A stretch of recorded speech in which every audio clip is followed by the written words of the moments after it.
Grabe na pakitang gilas si Krishna Gravides ng Baguio during sa press presentation ng mga kandidata ng Miss World Philippines 2024.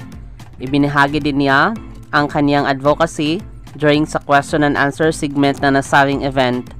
Isa din siya sa frontrunner ngayong competition at sana masungkit niya ang corona or isa sa corona ng Miss World Philippines, either Miss World Philippines 2024 or Reina Hispano-Americana 2024. Grabe din ang naging swimsuit na lakad ni Krishna during sa press conference. Ang ganda ng kurba ng kanyang katawan at bagay sa kanya ang dilaw na swimsuit. Sa kabilang banda, ano kayang maging placement niya dito sa competition?